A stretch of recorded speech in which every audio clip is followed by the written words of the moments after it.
अरे बहू, तुझे अपना कमरा अच्छा तो लगा ना? वो क्या है ना, शादी से पहले ही हमने उसे पेंट करवाया है। हाँ माँ जी, अच्छा है कमरा। ये वाला मेरा कमरा है। वैसे तो हमारे घर में 3 ही कमरे हैं, ज्यादा बड़ा घर भी नहीं है, तो तू खुद भी देख सकती है। लेकिन मेरा भी तो फर्ज बनता है ना कि मैं तुझे पूरा घर दिखा दूं। हाँ माँ जी, आप बिल्कुल सही कह रही हो। सारे कमरे तो मैंने तुझे दिखा दिए। अब चल, मैं तुझे रसोई भी दिखा देती हूँ। फिर रेखा मीनाक्षी को रसोई में लेकर जाती है। ये है हमारी रसोई। अब ये घर, रसोई और परिवार, सब कुछ तुझे ही संभालना है बहू। बता, कैसी लगी तुझे ये रसोई? रसोई तो बहुत ही गंदी है माँ जी। और आप लोग यहाँ पर खाना बनाते हो? बड़े बूढ़े लोग भी कहते हैं कि कुत्ता जहाँ भी बैठता है अपनी जगह साफ करके बैठता है। लेकिन आप लोग तो ऐसी गंदी रसोई में पता नहीं कैसे खाना बना लेते हो। तू ऐसे क्यों कह रही है बहू? मैं तो हर रोज रसोई साफ करती हूँ। और तू तो अभी नहीं आई है। माना कि मैं नहीं आई हूँ माँ जी, तो क्या मैं अपनी आंखें बंद कर लूँ क्या? और माफ करना, लेकिन रसोई की इतनी गंदी हालत देखकर मुझे बिल्कुल भी नहीं लग रहा कि आप ये रसोई कभी साफ भी करती होगी। कोई बात नहीं बहू, अगर तुझे ये रसोई गंदी लग रही है तो हम दोनों मिलकर वापस रसोई को साफ कर देते हैं। तो फिर इसमें इतना बोलने की क्या जरूरत है? अरे माँ जी, ऐसी रसोई का तो मैं पानी भी ना पीऊं। खाना बनाना तो दूर की बात है। अब चलिए, पहले तो हमें ये रसोई ही साफ करनी पड़ेगी। फिर दोनों सास बहू मिलकर पूरी रसोई की साफ सफाई करती हैं। अब हुई ना रसोई एकदम साफ सुथरी। देखिए माँ जी, हमारी रसोई कितनी चमक रही है। हाँ बहू, अब तो रसोई बहुत ही चमक रही है।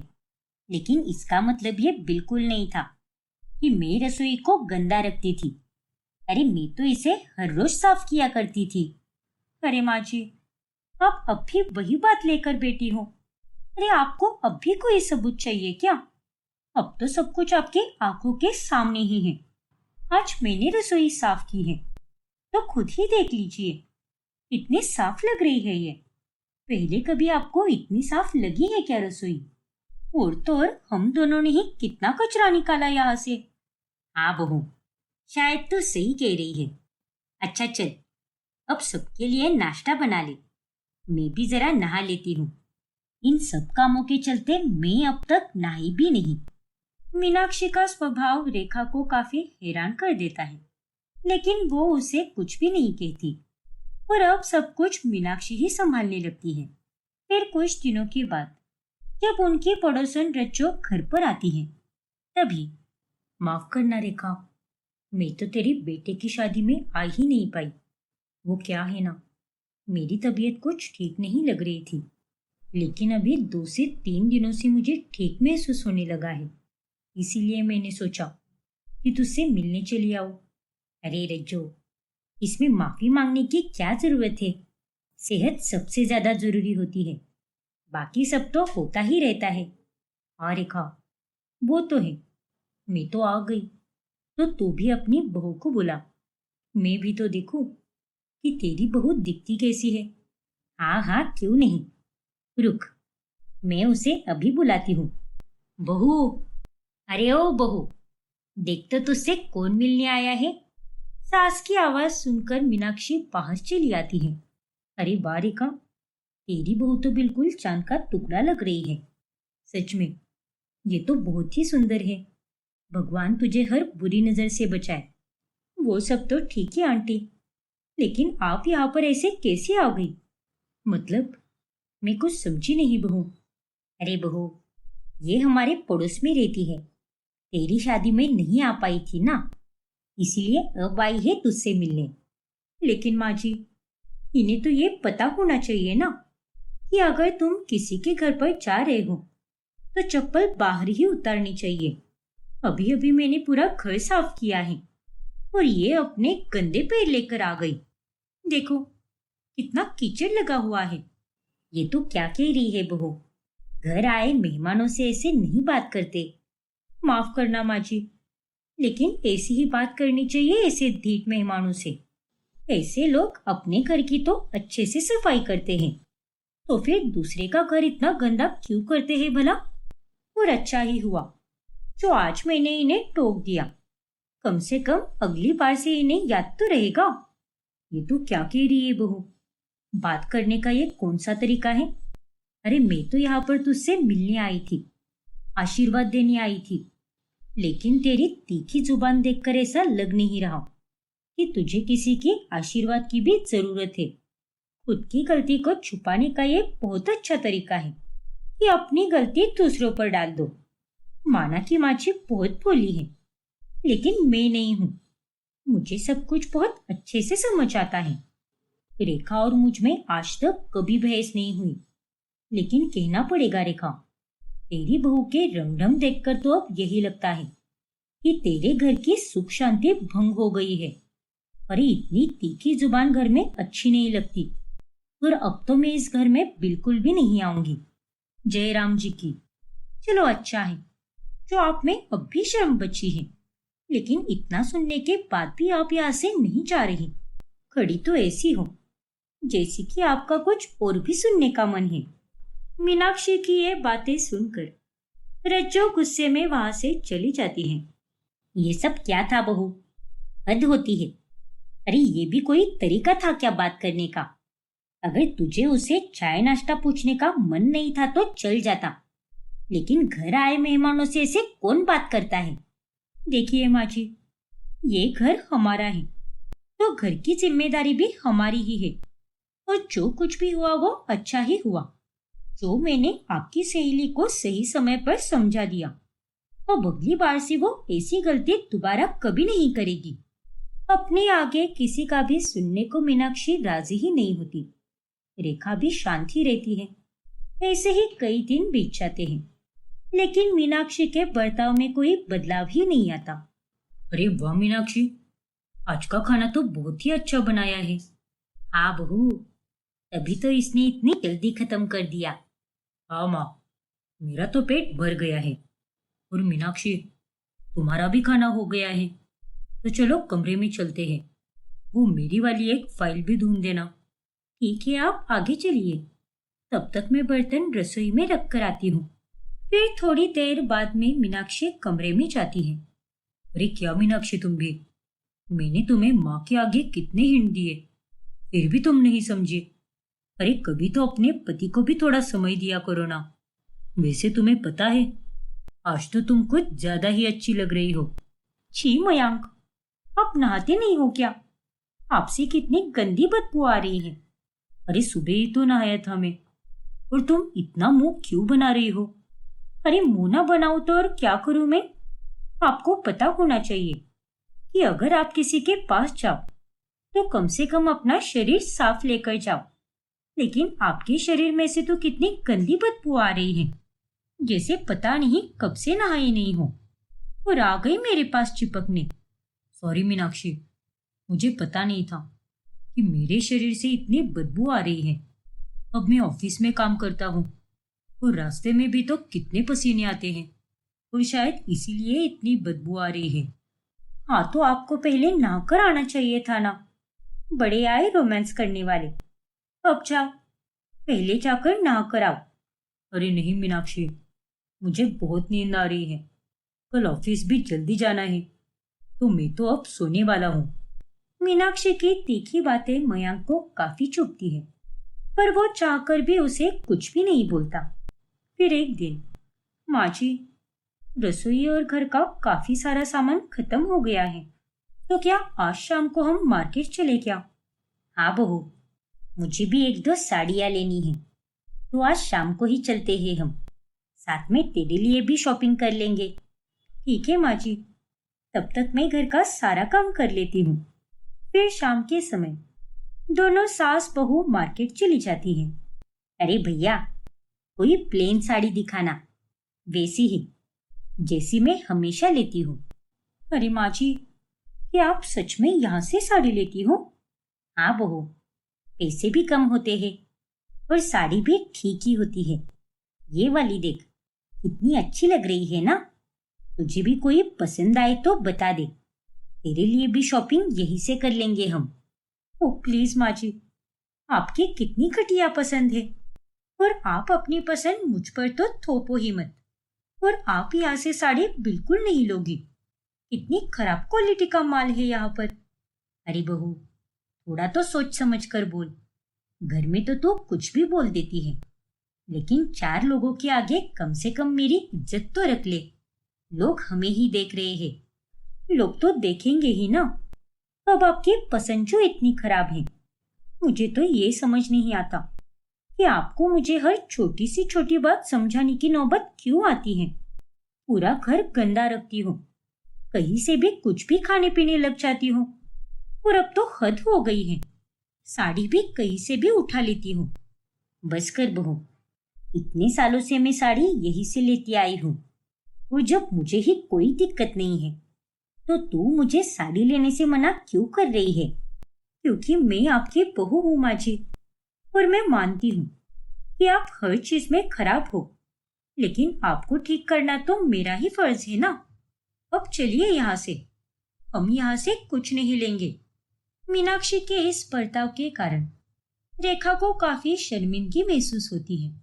और फिर वो दोनों घर आ जाती हैं। और घर में भी मयंक और रेखा दोनों भी मीनाक्षी के ऐसे बर्ताव के कारण बहुत परेशान हो जाते हैं।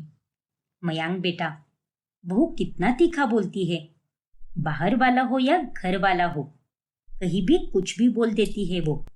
अरे मुझे तो अब बहू के साथ रहने में भी डर लगने लगा है। कहीं फिर से उसने बाहर वाले के आगे बिना सोचे समझे अपनी तीखी जुबान चला दी तो मेरी क्या इज्जत रह जाएगी। हाँ माँ, मुझे भी इसी बात का डर लगता है। मीनाक्षी भले ही सही बोलती है, लेकिन वो अपनी बात को जिस तरह से हमारे आगे रखती है, उससे हर कोई इंसान मीनाक्षी को ही गलत समझता है। हाँ बेटा, पर अब तो मुझे भी कुछ समझ नहीं आ रहा कि बहू को समझाए तो समझाए कैसे। क्योंकि हम अगर उसे कुछ समझाने जाए तो वो फिर से कहीं हमें ही ना सुना दे। आप चिंता मत कीजिए माँ, क्या पता मीनाक्षी को खुद ही समझ आ जाए। जब तक हम खुद को रोक सकते हैं, हम यही कोशिश करेंगे कि मीनाक्षी को कोई कुछ भी ना बोले। अब क्या पता कहीं उसे हमारी कोई बात का बुरा लग गया तो। हाँ बेटा, तू सही कह रहा है। अब वो भी अपना घर छोड़कर आई है, तो उसे तो अपने मायके की याद आती होगी ना। और ऐसे में अगर हम उसे सुनाने लगे तो वो अकेला महसूस कर सकती है। उन दोनों की बातें चल ही रही होती हैं कि तभी वहां पर मीनाक्षी आती है। ये लीजिए माँ जी, आपकी पिस्ता कुल्फी। और मयंक, आपके लिए मैंने रबड़ी कुल्फी बनाई है। ये फ्लेवर आप दोनों को पसंद है ना? हाँ बहू, लेकिन तू मार्केट कब गई? हमने तो तुझे बाहर जाते हुए देखा भी नहीं। अरे नहीं माँ जी, मैं मार्केट गई ही नहीं, बल्कि ये तो मैंने घर पर ही बनाई है, खास आप दोनों के लिए। दरअसल मैं कभी कभी कुछ ज्यादा ही बोल देती हूँ ना, उसी के लिए बनाई है मैंने। हमने तुझे गलत समझा बहू। देख रहा है ना बेटा, हमें कुछ करने की जरूरत ही नहीं पड़ी। और बहू तो अपने आप से ही समझ गई। और देख, हमारे लिए उसने अपने हाथों से आइसक्रीम भी बनाई है। अरे माँ जी, आप लोग तो मेरा ही परिवार हो ना, तो मैं आप लोगों के लिए इतना भी नहीं कर सकती क्या? वो तो है बहू। चल, अब जो हो गया सो हो गया। बीती हुई बातों को सोचकर इतना परेशान मत हो।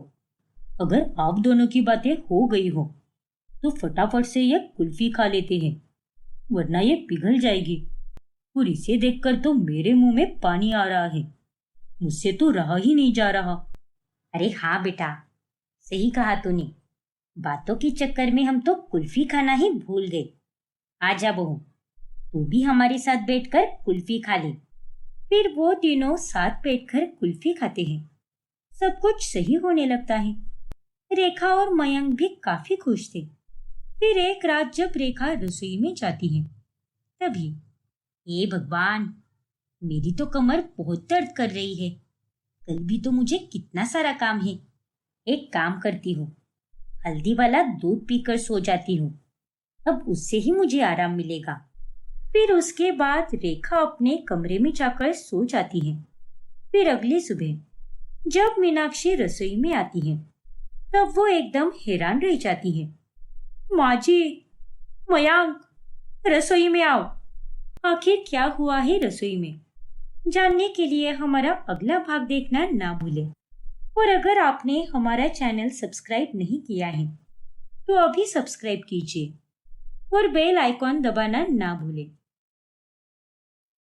सर, क्या आप मुझे पैसे उधार दे सकते हैं? आप मेरी इस महीने की तनख्वाह में से काट लीजिए, कोई बात नहीं। तुम्हारा तो हर महीने का यही नाटक होता है। जो भी तुम्हारी तनख्वाह है वो तुम्हें महीने के अंत में ही मिलेगी। इसे बीच बीच में मेरे पास पैसे मांगने मत आया करो। लेकिन सर, मुझे मेरे भैया के लिए दवाई लेनी है।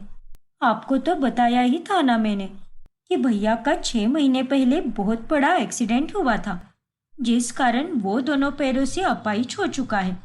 देखो, तुम मेरा दिमाग मत खाओ और जाकर अपना काम करो। बहुत सारे केक पैक करने बचे हैं और अगर इस काम में देरी हुई तो तुम्हें ओवर टाइम करना होगा। ठीक है सर, मैं अभी करती हूँ। सिया एक केक शॉप में काम करती है और उसका बॉस रौनक बहुत ही खड़ूस होता है। घर में अपाहिज भाई उदय, भाभी अंजू और बूढ़ी माँ जमुना होती है। सबका खर्चा अकेली सिया ही संभालती है। अब भैया की दवाई के पैसे मैं कहाँ से लाऊं? आज फिर से मुझे दवाइयाँ उधार लेनी पड़ेगी और मेडिकल शॉप वाले की 4 गालियाँ भी सुननी पड़ेगी। क्या करूं? मेरे पास तो कोई दूसरा चारा भी नहीं है। बेचारी सिया मेडिकल से ही दवाइयाँ उधार ले लेती है और घर जाकर अपने भैया को देती है। अच्छा हुआ सिया जो तुम आ गई। मेरे ना पेट में बहुत दर्द हो रहा है, तो आज का खाना तुम ही बना लो। लेकिन अंजू, सिया भी तो अभी थक कर आई है ना।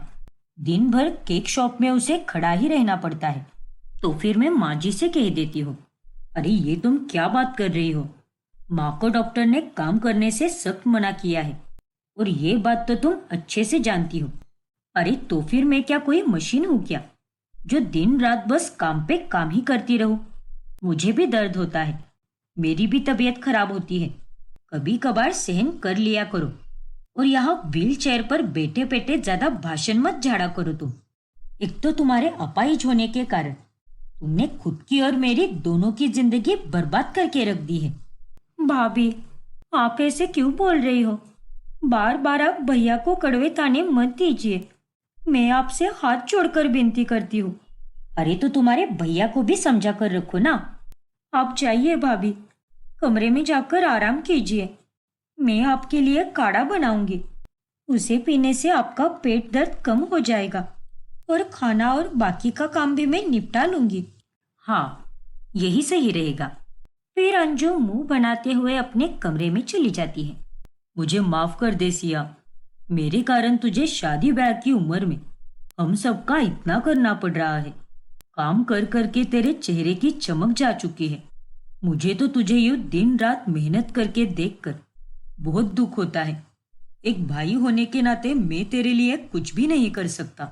अरे नहीं भैया, आप ये सब क्यों बोल रहे हो? और आप थोड़ी ना ये सब जानबूझकर कर रहे हो। जो कुछ भी हुआ वो एक हादसा था और आप देखना, बहुत जल्द आप ठीक भी हो जाओगे और अपने पैरों पर खड़े भी हो जाओगे। भगवान करे कि सब ऐसा ही हो। हाँ भैया, और खबरदार, जो आइंदा से मुझसे माफी मांगी तो मैं आपसे फिर कभी बात नहीं करूंगी। अच्छा बाबा, ठीक है। फिर सिया काम करने लग जाती है और उसे देखकर उदय की आंखें नम हो जाती है। इतनी छोटी होकर भी हालातों ने इसे समझदार और जिम्मेदार बना दिया है। सच में जिंदगी कब क्या मोड़ ले कोई नहीं बता सकता। भगवान जी, बस मेरी बहन को दुनिया की सारी खुशियां देना। सिया की भाभी ऐसे ही रोजाना घर में कलेश करती रहती है और सिया को घर में और बाहर दोनों जगह पर काम संभालना पड़ता है, जिस कारण उसकी तबीयत भी काफी खराब रहती है।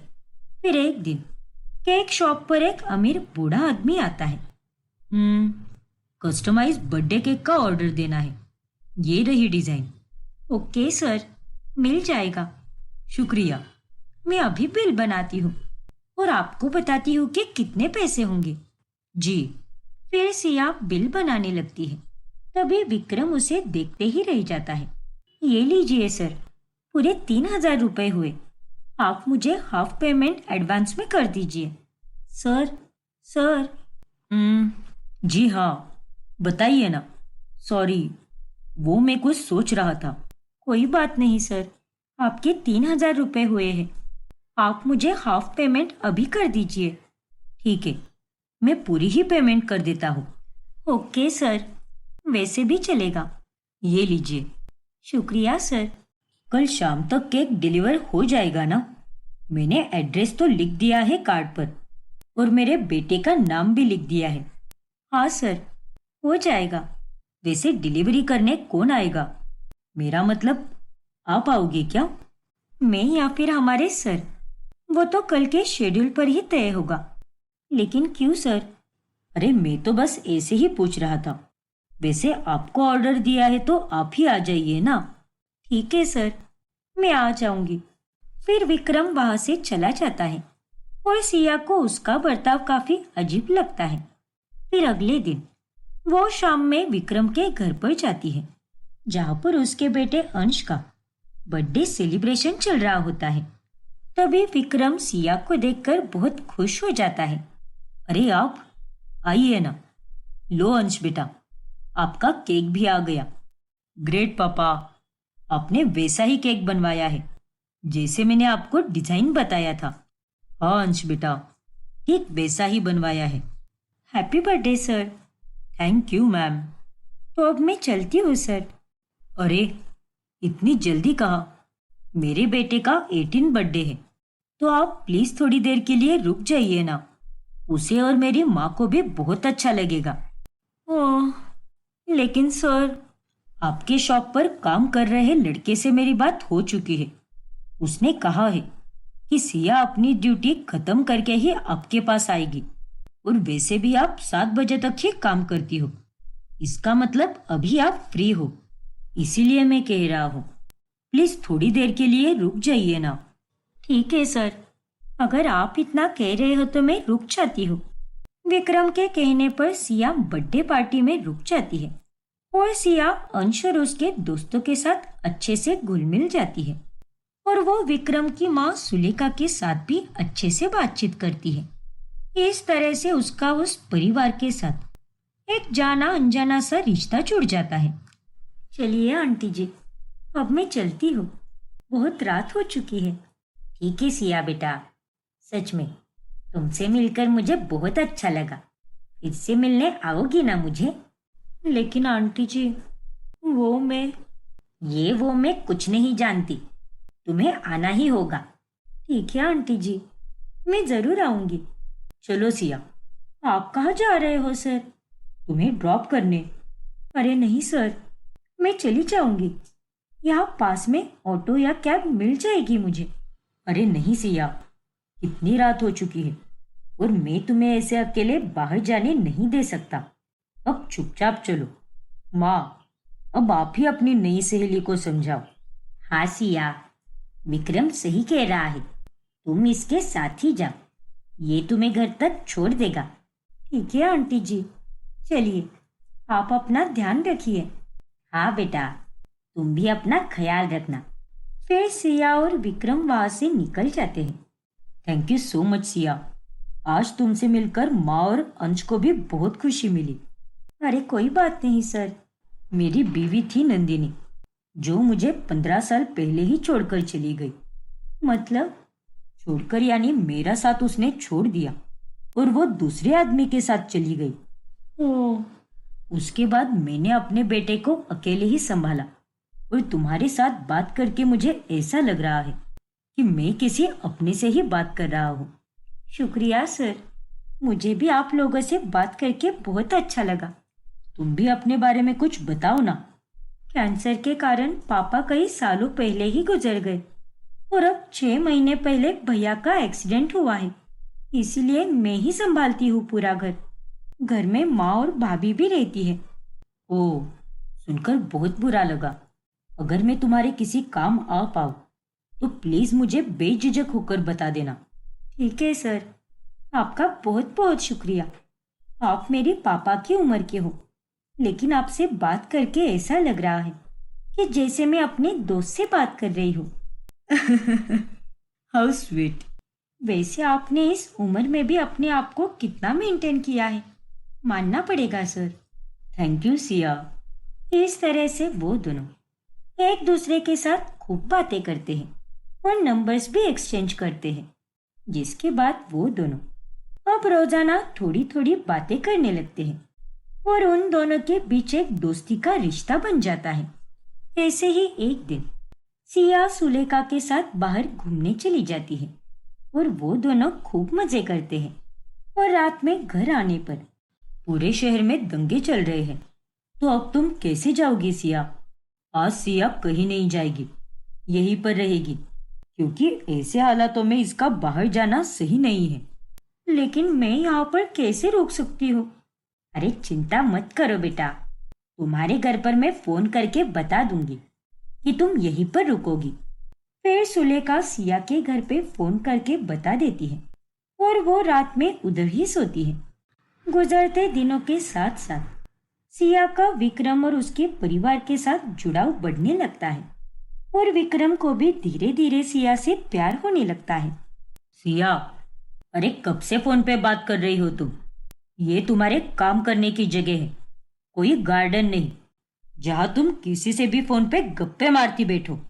सॉरी सर, मैं अब से फोन पे बात नहीं करूंगी, माफ कर दीजिए। रौनक के ऐसे चिल्लाने पर सिया का शौक में विक्रम से बात करना बंद हो जाता है। फिर एक दिन अचानक से घर पर दो आदमी आते हैं। ओए, हमारे पैसे दे दे, और वो भी बैच के साथ। हमने आज तक तुझे बहुत मोहलत दे दी, लेकिन अब और नहीं। जल्दी से पैसे दे दे, वरना तेरे इस अपाहिज पति और तुझको हम अभी के अभी अपने साथ लेकर जाएंगे। फिर हमारे बॉस के यहाँ पर नौकर और नौकरानी बनकर रहना तुम दोनों। सुनो, मुझे थोड़ी और मोहलत दे दो, मैं तुम्हारे सामने हाथ जोड़ती हूँ। अरे भाभी, लेकिन आपने इनसे पैसे क्यों लिए? वो 6 महीने पहले मुझे मेरे दोस्तों के साथ बाहर जाना था, इसीलिए मैंने इनसे पैसे लिए थे। हाँ, लेकिन अब पैसे देने का टाइम आ गया है। चल जल्दी से निकाल पैसे, वरना आज तो तुझे उठाकर लेकर जाऊंगा। अरे नहीं, प्लीज मुझे थोड़ी और मोहलत दे दो, मैं आपके सारे पैसे लौटा दूंगी। तभी वहां पर विक्रम आता है। रुक जाओ, कोई किसी को कहीं लेकर नहीं जाएगा, और ये लो तुम्हारे पैसे, और दफा हो जाओ यहाँ से। फिर विक्रम से पैसे लेकर वो दोनों आदमी वहां से चले जाते हैं। सर, आप यहाँ पर? हाँ सिया, हम दोनों बात कर रहे थे और तुमने कॉल कट ही नहीं किया, और मैंने तुम्हारी सारी बातें सुन ली। मैं यही पास ही में था, इसीलिए फौरन चला आया। ये कौन है सिया? ये मेरे अच्छे दोस्त है भाभी, वो सुलेखा आंटी है ना, जिनके साथ मैं बाहर गई थी घूमने। आपको मैंने उनकी फोटो भी दिखाई थी, ये उन्हीं के बेटे हैं। अच्छा, आपका बहुत बहुत शुक्रिया साहब। आज अगर आप सही समय पर पैसे लेकर नहीं आते तो पता नहीं वो लोग क्या करते। अरे कोई बात नहीं, लेकिन आइंदा से ऐसे मत करना। हाँ सर, और मुझे माफ कर दो सिया, हमेशा मैंने तुम्हारे साथ झगड़ा ही किया है, लेकिन आज तुम्हारे कारण ही मैं बच पाई। अरे अंजू भाभी, आप मुझसे बड़ी है, प्लीज ऐसे मत बोलिए। आप बस अब से ध्यान दीजिए और मेरे भैया का साथ दीजिए। मैं जानती हूँ कि वो अपाहिज है, लेकिन ऐसे मुश्किल समय पर अगर आप उनके साथ बुरी तरह से पेश आएगी तो उन्हें बहुत बुरा लगेगा। भाभी, जरा सोचिए, अगर आप उनकी जगह पर होती और वो आपसे इस तरह से पेश आते तो आपको कैसा लगता भाभी? हाँ सिया, मैं समझ सकती हूँ, मुझसे बहुत बड़ी भूल हो गई, लेकिन अब से मैं एक अच्छी बहू, बीवी और भाभी बनकर दिखाऊंगी। अंजू को अपनी गलतियों का एहसास हो जाता है और वो धीरे धीरे सुधरने लगती है। वहीं दूसरी तरफ विक्रम और सिया का मिलना जुलना भी जारी रहता है। और एक दिन सिया विक्रम के घर सुलेखा से मिलने जाती है। एक काम करो सिया, जाकर विक्रम के कमरे में रखी वो नीली वाली फोटो एल्बम लेकर आओ। मैं तुम्हें कुछ दिखाना चाहती हूँ। ठीक है आंटी जी, अभी लाती हूँ। फिर सिया विक्रम के कमरे में चली जाती है, जहाँ उसे एक डायरी दिखती है। अरे वाह, कितनी सुंदर डायरी है ये। वो विक्रम की पर्सनल डायरी होती है और सिया उसके पन्ने पलटने लगती है और उस डायरी को पढ़कर सिया के होश उड़ जाते हैं। मैं सिया से बहुत प्यार करने लगा हूँ। जब मैं उसके साथ होता हूँ तब मैं अपनी सारी चिंताओं को भूल जाता हूँ। बस हमारे बीच में उम्र का फासला है। इसका मतलब सर मुझसे प्यार करते हैं। सिया के पसीने छूटने लगते हैं और उतने में वहां पर विक्रम भी आता है और उसके हाथ में वो डायरी देखकर विक्रम भी अब हैरान रह जाता है। सिया, अब आगे क्या होगा जानने के लिए हमारा अगला भाग देखना ना भूलें। और अगर आपने हमारा चैनल सब्सक्राइब नहीं किया है तो अभी सब्सक्राइब कीजिए और बेल आइकन दबाना ना भूलें। प्रिया के माता पिता की मौत के बाद सालों से वह अपनी बुआ शीला और फूफा भानु के साथ ही रहती है। बुआ जी, मैंने घर का सारा काम निपटा दिया है और मुझे ऑफिस के लिए देरी हो रही है, तो मैं निकलती हूँ अभी। और फूफा जी, आप वक्त पर दवाइयाँ ले लेना। हाँ पिया बिटिया। हाँ, या बेटी, सुन तो। हाँ बुआ जी, कहिए ना। वो दरअसल आज सुबह गायों का फोन आया था और वो कह रही थी कि उसके ससुराल में थोड़े पैसों की समस्या हो गई है और उसे कुछ जरूरी काम के लिए पैसे लग रहे थे, तो मुझे उसके लिए 5,000 रुपए चाहिए थे। पर बुआ जी, मेरी अभी तक सैलरी ही नहीं आई है। मेरे पास पैसे रखे हुए हैं, लेकिन वो सारे सेविंग के हैं। तो बाद में कर लेना सेविंग, अभी दे दे हमको। अपनी बहन के लिए इतना भी नहीं कर सकती क्या? हमारी बेटी को जरूरत है, इसीलिए मांग रही है वो। ठीक है फूफा जी, अभी देती हूँ। ये लीजिए। पिया अपने बुआ और फूफा को बहुत ही प्यार और सम्मान देती है, लेकिन वो दोनों एक नंबर के लालची होते हैं। क्या जिंदगी है हमारी, हाय, मजा ही आ जाता है। शीला, ये प्रिया तो हमारा एटीएम कार्ड है, जब मन चाहे तब पैसे निकाल लो। एटीएम के साथ साथ मुफ्त की नौकरानी भी। सच में भगवान जी, हर जन्म में मुझे ऐसी ही जिंदगी मिले। एक दिन जिस कंपनी में प्रिया काम करती है वो कंपनी लॉस में जाने के कारण बंद पड़ जाती है, जिसके बाद प्रिया का काम छूट जाता है। फिर वो कई जगह पर जाकर नया काम ढूंढती है, लेकिन उसे कहीं भी काम नहीं मिलता। क्या कहा? अरे ऐसे कैसे काम नहीं मिला? 2 हफ्ते हो गए हैं तेरे काम को छूटे हुए। तेरे फूफा जी की पेंशन के सहारे ये घर नहीं चलने वाला। अरे भूल गई क्या तू? बचपन से तुझे हमने ही पाला है। देख पिया, हमें कुछ नहीं पता। जल्दी से जल्दी नया काम ढूंढ, वरना हमसे बुरा और कोई नहीं होगा। अभी चल जा, खाना बना मेरे लिए, मुझे बहुत भूख लगी है। जी जी फूफा जी। अब जब पिया घर में पैसे नहीं देती, तभी शीला और भानु में आया बदलाव देखकर पिया को बहुत बुरा लगता है। वो दोनों उसके साथ बद से बदतर तरीके से पेश आते हैं और उसे जरा से भी गलती होने पर उसे बहुत मारते हैं। मुझे माफ कीजिए बुआ जी, लेकिन प्लीज मुझे मत मारिए। चुपचाप मुझे सारी सेविंग के पैसे दे दे, फिर तो कंगाल भी हो जाए तो भी हमें कोई फर्क नहीं पड़ता। हाँ, और जल्दी से नया काम ढूंढ ले, ताकि फिर से पैसे घर पर आते रहे, वरना ऐसी ही मार खाती रहेगी तू। ठीक है फूफा जी। पिया अब भानु और शीला के अत्याचार से बहुत परेशान हो जाती है और फिर एक रात वो वहां से भागने का फैसला कर लेती है, लेकिन उस रात तूफानी बारिश हो रही होती है। बुआ जी और फूफा जी से मैंने इतना प्यार किया, लेकिन जब मेरा काम छूट गया तब उनके तेवर ही बदल गए। मैंने कभी नहीं सोचा था कि वो दोनों इतने लालची और बुज़दिल होंगे। अब मैं उनके पास बिल्कुल नहीं रहूंगी। मैं तो अकेली ही जिंदगी जीऊंगी। भीगते भीगते पिया अचानक से बीच सड़क पर ही बेहोश हो जाती है, जिसके बाद वहां पर एक गाड़ी आती है जिसमें अभिराज और उसका दोस्त पुलकित होता है। वो दोनों गाड़ी रोककर तुरंत पिया के पास जाते हैं। ओ नो अभी, ये लड़की तो बुखार से पूरी तरह तप चुकी है। पुलकित, जल्दी से गाड़ी घर ले चल और डॉक्टर को भी वहीं पर बुला ले।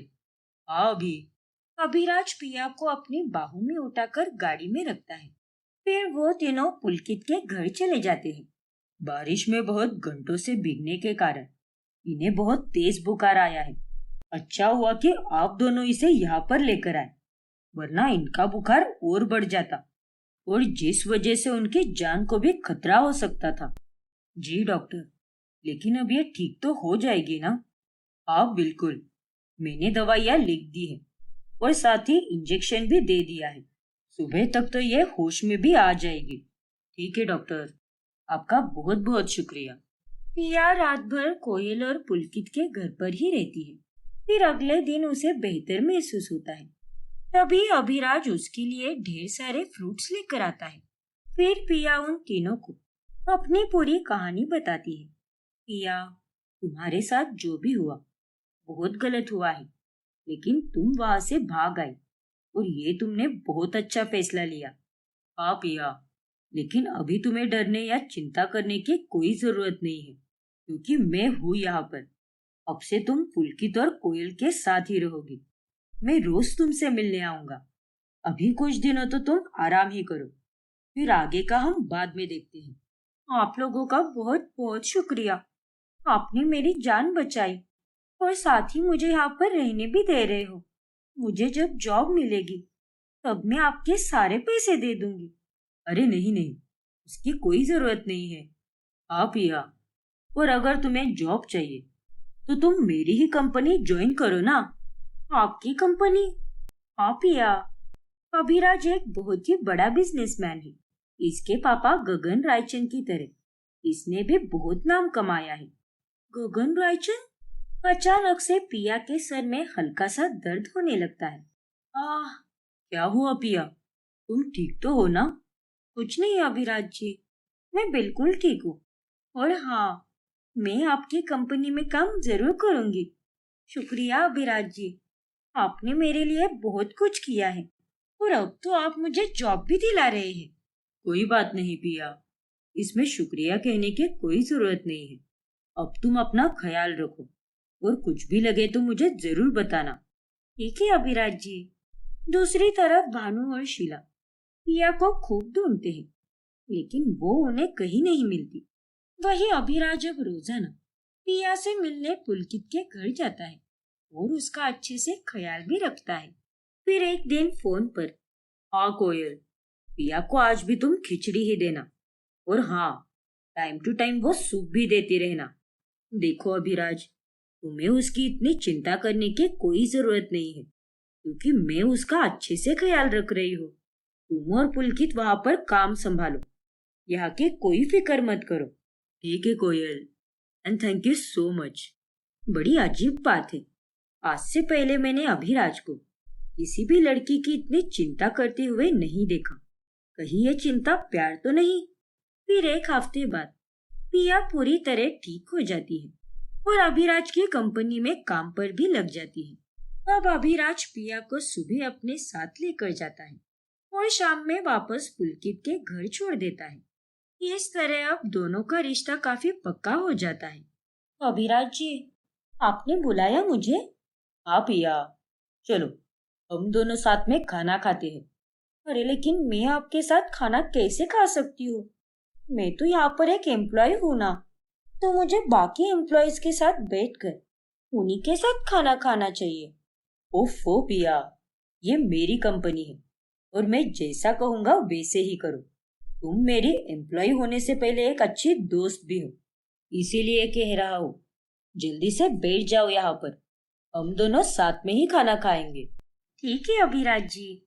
अरे यार, ये जीजी मत बोला करो मुझे। ऐसा लगता है कि मैं 50-60 साल का बूढ़ा आदमी हूँ। ओह, माफ कीजिए, अब से मैं आपको अभिराज सर बुलाऊंगी। ये तो ठीक रहेगा ना? नहीं पिया, तुम मुझे सिर्फ अभी कहकर बुला।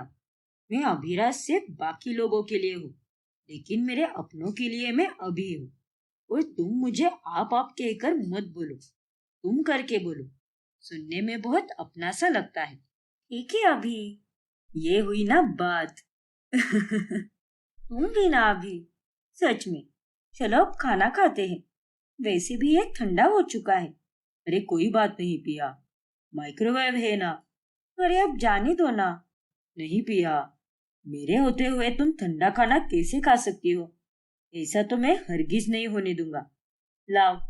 अरे पर फिर अभिराज अपने स्टाफ से कहकर पिया का खाना गर्म करवाता है और फिर वो दोनों एक साथ ही खाना खाते हैं। ऐसे ही उन दोनों को ऑफिस में हर बार साथ देखकर ऑफिस के एम्प्लॉयज पिया से अब जलने लगते हैं।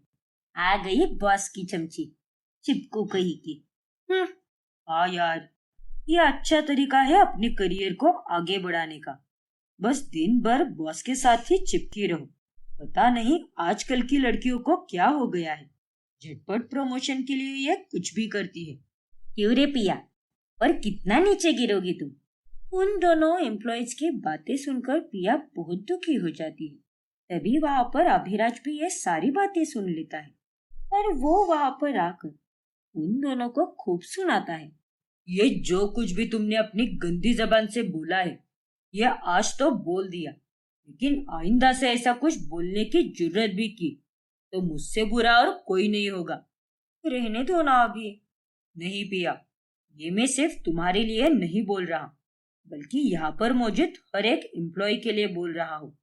हर एम्प्लॉय अपने आप में होनहार और काबिल है और इसीलिए वो तरक्की कर रहा है। मेरे साथ चिपके रहने के कारण नहीं, उनकी खूबियों के कारण वो आगे जा रहे हैं। तो इसीलिए तुम दोनों भी अगर अपने काम पर ध्यान दोगे तो तुम भी तरक्की करोगे। Sorry sir. माफ कीजिए सर, आइंदा से ऐसा नहीं होगा। अपना सॉरी अपने पास ही रखो और आइंदा से किसी के चरित्र पर उंगली उठाने से पहले 100 बार सोच लेना। इस बार तो मैं तुम दोनों को छोड़ रहा हूँ, लेकिन अगली बार ऐसा बिल्कुल नहीं होगा। और अगर तुम दोनों को सॉरी बोलना ही है तो पिया से बोलो। सॉरी पिया, हम दोबारा ऐसा नहीं बोलेंगे। हाँ पिया, हमें माफ कर दो। कोई बात नहीं। इस तरह अभिराज हमेशा पिया का साथ देता रहता है और ऐसे ही दोनों को समय के साथ साथ एक दूसरे से प्यार हो जाता है। फिर एक दिन, पिया, मुझे तुमसे कुछ कहना है। हिम्मत तो हो नहीं रही, लेकिन अब बस कह देता हूँ, क्योंकि अब मैं इस जज्बात को अपने दिल में और ज्यादा छुपा कर नहीं रख सकता। कौन सी बात अभी? क्या बोल रहे हो तुम? पिया, मैं तुमसे बहुत प्यार करता हूँ और मैं तुमसे शादी भी करना चाहता हूँ। क्या? देखो पिया, तुम पर मेरी कोई जबरदस्ती नहीं है। तुम्हें अगर इस बारे में सोचना है तो तुम अपना समय ले सकती हो। मैंने तो बस अपने दिल का हाल बताया है। मुझे नहीं पता कि ये सब कब और कैसे हुआ, पर अब जो भी है वो बस तुमसे ही है। अभी सच कहूं, मुझे भी तुमसे बहुत प्यार है। क्या? हाँ अभी, फर्क बस इतना है कि तुमने जता दिया, लेकिन मैं जताने से डर रही थी। अरे वाह, आज तो मैं बहुत खुश हूँ पिया, क्योंकि जो मैं तुम्हारे लिए महसूस करता हूँ वही तुम भी मेरे लिए करती हो, और ये जानकर मेरा दिल बस खुशी से झूम उठा है। क्या अभी तुम भी सच में पागल हो। अभिराज अब अपने माता पिता मृदुला और गगन से पिया के बारे में बात करता है और उससे शादी करने की इच्छा जताता है। अरे वाह अभी बेटा, तुम्हें तो प्यार हो गया है और तुम्हें अपनी पसंद की लड़की से शादी भी करनी है, और ये तो बहुत खुशी की बात है बेटा। हाँ अभी, और हम तुम्हारी खुशी के आगे नहीं जाएंगे। अगर तुमने उस लड़की को अपनी जीवन साथी के तौर पर चुना है तो इसका मतलब वो लड़की अच्छी ही होगी। हमारी तरफ से तो इस रिश्ते के लिए हाँ है बेटा। सच में डैड, आप दोनों का बहुत बहुत शुक्रिया। लेकिन बेटा, बस एक बार उसे यहाँ पर बुला और हमसे अच्छे से मिलवाओ, क्योंकि उसके बाद ही हम शादी का मुहूर्त निकलवाएंगे। और तुम दोनों की शादी भी करवाएंगे। ठीक है पापा। फिर अगले दिन अभिराज प्रिया को लेकर रायचंद मेंशन आता है और जब प्रिया वहां पर गगन को देखती है तब उसे देखते ही प्रिया के सर में दर्द होने लगता है और उसे कुछ याद आता है और किसी आदमी का धुंधला धुंधला सा चेहरा दिखाई देता है। हे भगवान, मेरा सर। या क्या हो रहा है तुम्हें? अभी प्रिया को वो दर्द बर्दाश्त ही नहीं होता और वो अचानक से बेहोश हो जाती है। आगे की कहानी देखने के लिए हमारा अगला भाग देखना ना भूलें। और अगर आपने हमारा चैनल सब्सक्राइब नहीं किया है तो अभी सब्सक्राइब कीजिए और बेल आइकॉन दबाना ना भूलें